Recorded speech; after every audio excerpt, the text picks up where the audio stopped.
"She's not a real judge, just another diversity hire." Those were the words a decorated white female officer muttered moments before pulling a gun on a black federal judge in open court on livestream in front of the entire country. What followed wasn't just a shocking act of defiance, it was a chilling reminder of how deep prejudice still runs within the very institutions meant to uphold justice.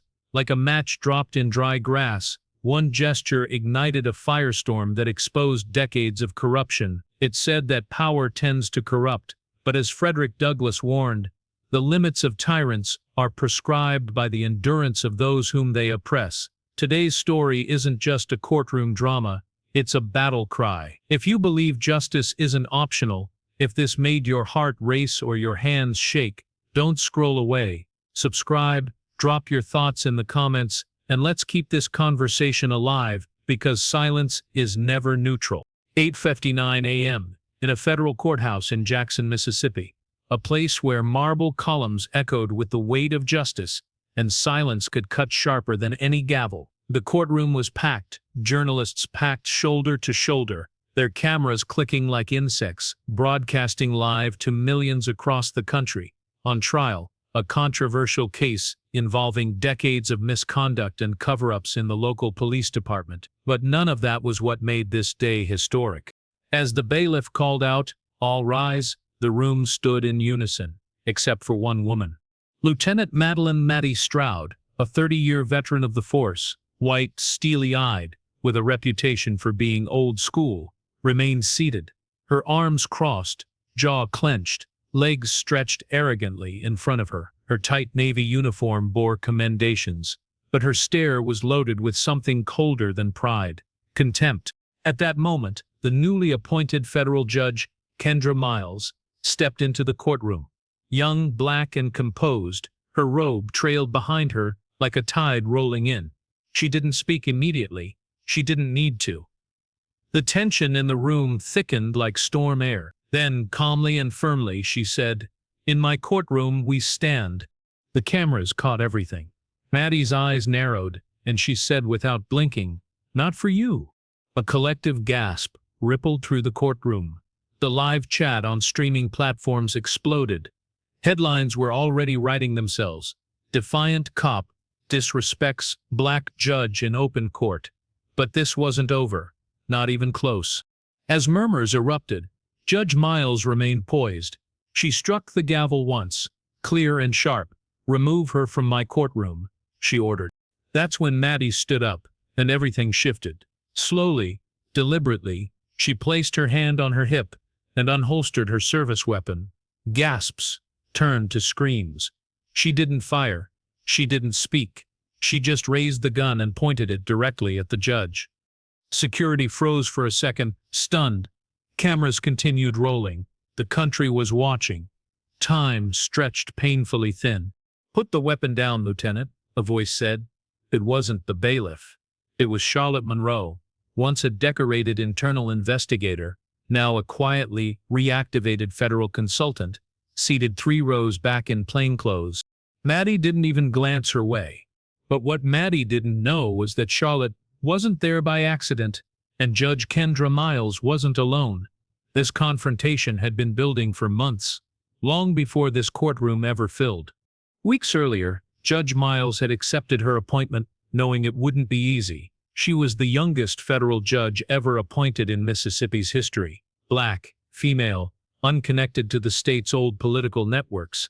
She had made a name for herself by holding the powerful accountable quietly, methodically, and without apology. The appointment triggered both celebration and backlash. Anonymous threats flooded her inbox. Conservative media labeled her a diversity hire. Local blogs speculated she was anti-police. But Kendra said nothing. Instead, she did what she had always done. She went to work. It wasn't long before she came across something in the case files that didn't sit right. Patterns in dismissed complaints, sealed records, charges dropped under vague procedural errors, all of them tied, somehow, to one name: Lieutenant Maddie Stroud. Kendra needed help, someone who knew the system from the inside, someone who had seen what others refused to see. That's when she reached out to Charlotte Monroe. Charlotte had been a whistleblower before it was safe to be one. She'd once exposed corruption in a neighboring county's narcotics division and paid the price, forced into early retirement under a cloud of vague allegations. She disappeared from the public eye, but she never stopped watching. When Judge Miles called, Charlotte didn't hesitate. "I've been waiting for someone like you," she said. Together, behind closed doors, they began unraveling decades of corruption. Charlotte tapped into her old contacts, recovered missing files, tracked down buried complaints. Courtr reviewed legal precedent, subpoenaed sealed records, and quietly set traps, motions designed to smoke out procedural abuses. What they discovered was more than a few bad actors. It was a coordinated network of officers, politicians, and bureaucrats who had weaponized the system for power and profit. It wasn't just misconduct, it was organized oppression. Charlotte found proof that Maddie Stroud had ordered evidence destroyed in at least 4 wrongful arrest cases. Audio files had been wiped, victim statements never logged. One teenage boy had been beaten into a coma. His name never even entered into the system. All of this tucked away under the guise of officer discretion. But it didn't end there. One document scanned, altered, and filed under an alias linked Stroud to a private security firm with deep contracts in prison transport and surveillance. She wasn't just defending the system, she was profiting from it. Courtr and Charlotte realized they had to be strategic. The public wasn't ready for the full truth. Not yet. They needed a moment. Something undeniable, something the cameras couldn't spin. That moment arrived in courtroom 4A. What no one else in that room knew was that the second Maddie Stroud reached for her gun, Charlotte was already activating a silent signal on her smartwatch. Within 60 seconds, a federal tactical team stationed 2 floors below was on the move. As Maddie's gun stayed trained on Judge Miles, Charlotte rose calmly from her seat and took 2 measured steps into the aisle. Her voice steady, eyes locked on the officer. "Don't do this, Maddie. You're not just ending your career, you're proving everything we've uncovered." Judge Miles hadn't moved. Her eyes never left Maddie's face. She didn't flinch. She didn't shout. Her only words, barely above a whisper, were, "This is who you are, and this is who I am. Now the whole world sees it." And just like that, the doors burst open behind the judge's bench. Agents flooded the courtroom. Silent, swift, deliberate. Maddie turned, startled, but it was too late. She was disarmed, restrained, and escorted out of the room, her legacy collapsing behind her like a house of dry timber. But the real trial, the one that would shake the entire state system to its core, was just beginning. The courtroom was deathly still, as if even the oxygen had taken pause. Judge Courtr Miles sat on the bench, poised but alert, her fingers lightly brushing the edge of the gavel, waiting. She had just admitted into evidence a file recovered from the archives, one that contained video footage, transaction records, and internal memos implicating Police Chief Maddie Stroud in a coordinated campaign of unlawful arrests, evidence tampering, and obstruction of justice. Whispers had begun to bubble in the gallery. Reporters shifting, jurors stiffening, court officers glancing nervously at one another. Stroud sat at the defendant's table, her jaw locked tight, a muscle ticking in her cheek. Her attorney tried to stand, perhaps to request a recess, but Stroud moved faster. In one swift, shocking motion, Maddie Stroud shoved back her chair, reached beneath her jacket, and pulled out a matte black Glock 19. Gasps exploded across the room. She didn't point it at the ceiling or at the officers beside her. She pointed it squarely at the bench, at Judge Miles. The live stream counter, projected on courtroom monitors for transparency, jumped from 80,000 to over 300,000 in under 15 seconds. The courtroom was no longer just a room. It was a stage, and every second was being witnessed by a nation on edge. "Enough," Stroud shouted, her voice wild with fury. "This whole trial is a circus. This woman's not a judge. She's an activist in robes." A bailiff stepped forward, cautiously, hands raised. Stroud swung the gun in his direction without hesitation. "Don't," she growled. Nobody moves. Kendra did not flinch. She didn't blink. Her voice remained calm, even as the barrel of the gun locked onto her chest. You've just confirmed everything this trial was about, she said. Go ahead. Show them who you really are. Stroud's hand trembled, but only slightly. She wasn't new to pressure. She had pulled a trigger before. She might have pulled it again, if not for what happened next. From the back of the courtroom, a sharp mechanical click sounded as the double doors flung open. A dozen armed federal agents in tactical gear burst through in a fluid sweep. Weapons drawn, but disciplined, they moved with practiced efficiency. At their lead, Charlotte Monroe, wearing a ballistic vest, her badge displayed clearly across her chest. Maddie Stroud. Charlotte's voice rang out like a gunshot, steady and resonant. Drop the weapon. You're surrounded. Stroud hesitated, just for a heartbeat. Then she turned her weapon toward Charlotte, the final mistake of her career. Two agents lunged. In less than 3 seconds, Stroud was disarmed, wrestled to the floor, and cuffed. Her screams were primal, full of venom and denial. I protected this town. I cleaned it up. You people don't understand. But nobody was listening anymore. The courtroom erupted in shouts, movement, and stunned murmurs. Charlotte helped steady Kendra, though the judge hadn't so much as stood up during the chaos. Her calmness, her stillness, it had spoken louder than any panic ever could. Within the hour, the courtroom was cleared. Stroud was loaded into a federal SUV, not in the back seat like a suspect in a traffic stop, but in the reinforced transport compartment meant for high-risk detainees. Across the country, news networks were already running headlines. Police chief pulls gun on federal judge during trial, stopped by FBI team. But this was only the beginning. By dawn the next morning, arrest warrants had been executed at over 19 locations across the state. Homes, offices, city departments, even a county prosecutor's residence. The evidence Charlotte and Kendra had compiled, backed by a mountain of whistleblower testimony, sealed documents and forensic financial records, was now in the hands of the Department of Justice. Maddie Stroud's arrest had been a spark. What followed was a wildfire.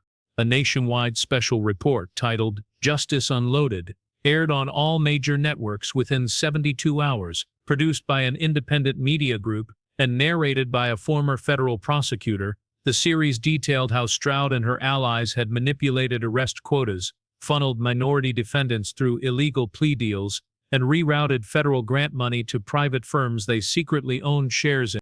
The footage was devastating. One clip showed Stroud ordering the deletion of dashcam footage after an illegal stop. Another featured secretly recorded conversations where officers joked about making numbers look good for election season. But it wasn't just the actions, it was the cover-up.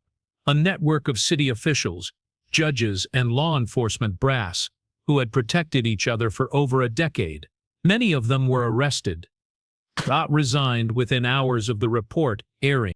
Back in Jackson, community members gathered outside the courthouse for a candlelight vigil, not for mourning, but for healing. Kendra and Charlotte stood together, not speaking much but knowing that a tide had turned. "We did it," Charlotte finally said, her voice husky with exhaustion. Kendra nodded. "No, they did it. We just made sure the light stayed on long enough for them to see." And as the sun rose over a city changed forever, the bruises left behind by silence, by fear, by unchecked power began at last to fade. The auditorium was packed wall to wall, not a single empty chair in sight. Foldable metal seats lined every inch of the school gymnasium, their legs squeaking as people adjusted, whispered, leaned forward.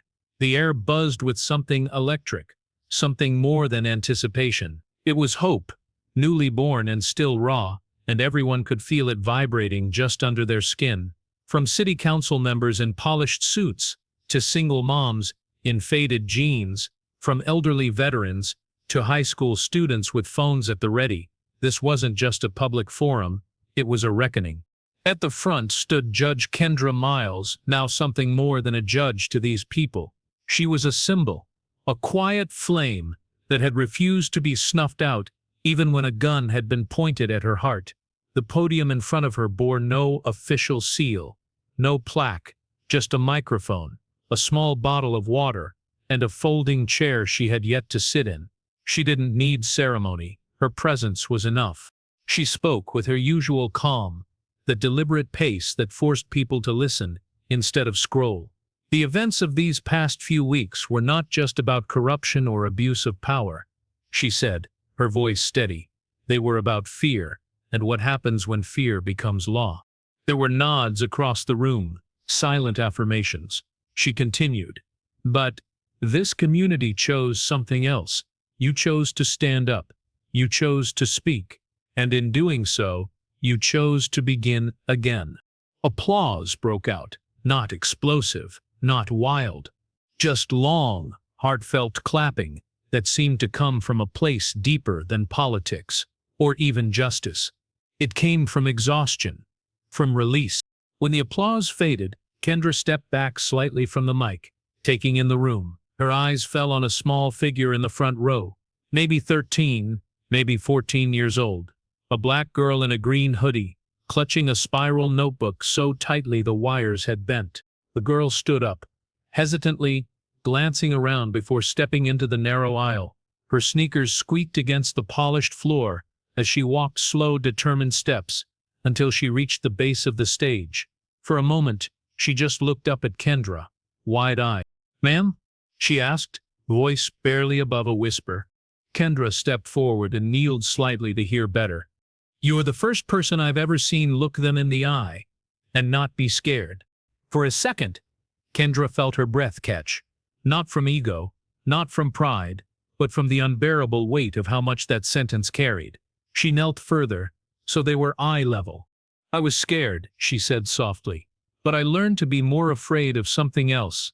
The girl tilted her head, waiting. "I learned to be more afraid of silence." The room held its breath. Some people blinked back tears. Others nodded, hands over mouths, hearts cracked wide open by the simplicity of the exchange. And then, something beautiful happened. The girl held out her notebook, opening it to a page filled with careful handwriting.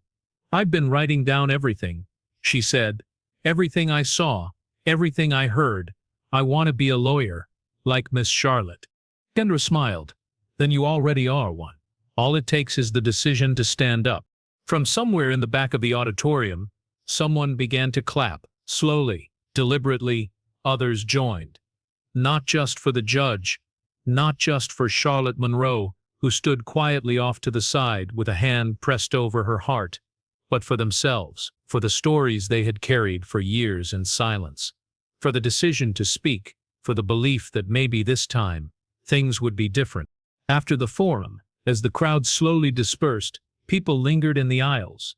They hugged, they traded phone numbers, they formed small circles to plan neighborhood watches, citizen oversight boards, support groups for families wronged by the justice system. This was no longer a story about one bad cop. It was a movement. Kendra found herself outside beneath the gymnasium's old awning, the late afternoon sun pouring gold over the sidewalk. Linda Avery approached, her gray hair in a loose braid, her cane tapping lightly with each step. "Quite a turnout," Linda said. Kendra chuckled, rubbing the back of her neck. "You think they'll stay fired up?" Linda nodded. "We've been waiting years for someone to hold the door open. All they needed was proof it wouldn't slam shut on them." At that moment, Charlotte Monroe joined them, still in plain clothes, but radiating the quiet power of a woman who knew exactly what she had started and what still needed to be done. She handed Kendra a small envelope. Inside were photos of officers, community members, local leaders, people who had stood up in the last few weeks when it would have been easier to duck. "These are the ones we build with," Charlotte said. "The ones who didn't wait for permission." Kendra nodded. "Then let's get to work." Across the street, someone had started chalking messages on the sidewalk. Words like "truth lives here," "justice begins with us," and "no more silence," scrawled in pinks, yellows, and blues.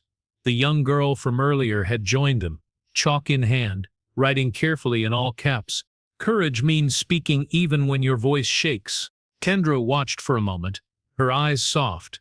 She felt tired, bone tired, but a kind of peace settled over her too. The kind that only comes when you know the hardest part is behind you, and the right people are finally walking beside you. The city hadn't healed overnight. There were still court battles ahead, still hearings, still media spin and political fallout, but something fundamental had shifted. People had found their voice again. And as the evening breeze picked up and scattered chalk dust across the pavement, Kendra felt certain of one thing. The silence they had all once feared wasn't coming back. Not now. Not ever. Justice isn't always loud. Sometimes, it whispers through quiet acts of courage, like standing your ground when fear tells you to sit down. As Martin Luther King Jr. once said, "Our lives begin to end the day we become silent about things that matter." In this story, we witnessed how one woman's calm defiance exposed a storm of injustice, and how a community chose to rise instead of retreat. It reminds us that change doesn't start in courtrooms or government halls. It starts in living rooms, classrooms, sidewalks, wherever people refuse to look away. If this story stirred something in you, don't let it stop here. Leave a comment, share your thoughts, and if you believe stories like this matter, hit that subscribe button. This channel isn't just about storytelling, it's about standing together. Your voice, your presence, it means more than you know. Let's keep this fire lit, one story at a time.